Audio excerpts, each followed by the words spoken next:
오늘은 우수입니다. 대동강물도 풀린다는 24절기 가운데 둘째 절기가 바로 이 우수입니다. 24절기 중에서 두 번째 날로 입춘과 경칩 사이에 있는 절기죠.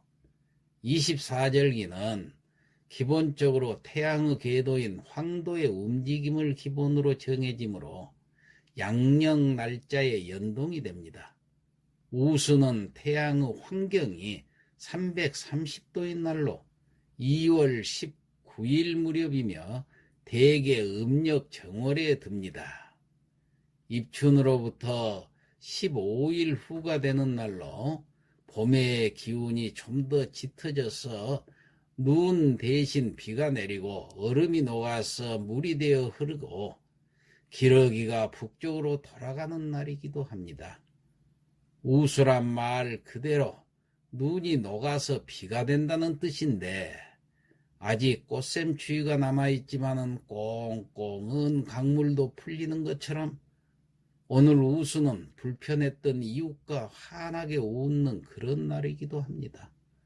예부터 우수 때 나누는 인사에 꽃샘 잎샘에 집안이 두루 안녕하십니까? 라는 말이 있으며 꽃샘 잎샘 추위에 반늙은이 얼어 죽는다는 속담도 있습니다. 꽃샘 잎샘 추위라는 것은 바로 이 꽃샘 추위를 말하는데 이 꽃샘 추위를 한자말로는 꽃피는 것을 샘해가지고 아양을 떤다는 뜻을 담은 그러한 말로 화투연이라고도 했습니다. 시간의 흐름은 구분이 없습니다. 원래 그래왔듯이 그저 흘러가고 지나갈 뿐입니다. 무슨 해니 몇 월 며칠이라는 표기는 사람이 편의상 규정해 놓은 것에 불과합니다. 봄, 여름, 가을, 겨울 등 사계절의 분별도 마찬가지이죠. 입춘, 우수, 경칩 등 24절기는 1년을 일정 기간으로 나눠서 붙인 계절적 명칭입니다. 태양이 황도, 즉 천구에서의 황도의 궤도상 어디에 있느냐에 따라서 춘분점을 기점으로 15도 간격으로 점을 찍어서 구분한 것이 바로 24절기이기 때문입니다. 절기의 첫 번째는 입춘이지요. 그리고 우수, 경칩, 청명, 고구, 입하, 소만, 망종, 하지 등이 쭉 이어지지요. 이 각각의 절기는 관련 속담이 있습니다. 예를 들어서 입춘 주인은 꽃사로도 한다. 소만 바람에 설 늙은이 얼어 죽는다. 처서가 지나면 목이 입이 비뚤어진다.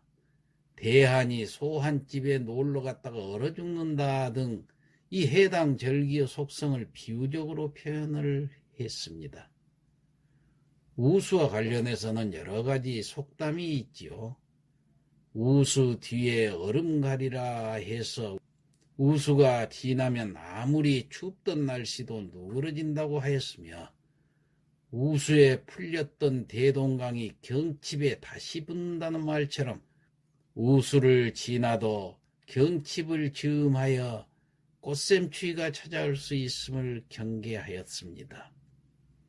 보통 우수는 양력으로 2월 중하순에 위치하지만은 입춘과 마찬가지로 우수일에도 막바지 추위가 기승을 부리기도 하지요. 하지만 이러한 우수 추위는 입춘이 지난 후에 오는 것이어서 견디기가 한결 수월합니다. 보통 이러한 우수를 전후해서 농부들은 병충해를 예방하기 위해 논두렁이나 밭두렁을 태우고 본격적인 농사를 지을 채비를 하였습니다.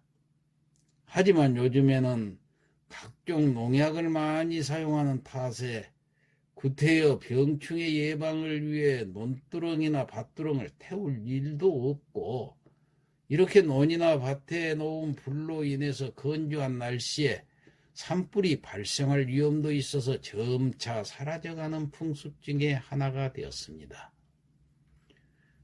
우수가 되면 이제 봄이 멀지 않았다는 것을 알 수 있지만은 더불어 한 해가 벌써 2달 가까이 지났다는 것을 알려주는 시점이기도 합니다.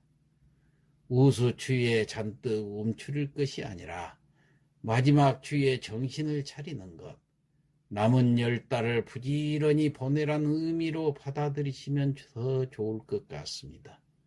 이제 서서히 춥던 날씨도 누그러져 봄 기운이 완연해집니다. 저 멀리 산 모퉁이에서는 봄바람이 돌아오려나 봅니다. 산 너머 남촌에는 누가 살길래 해마다 봄바람이 남으러 올까?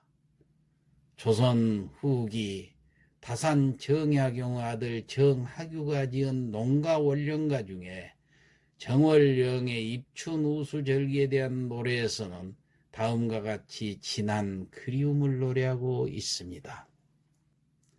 태산이 가로막힌 것은 천지간 조작이요 님의 소식 가로막힌 것은 인간 조작이로구나.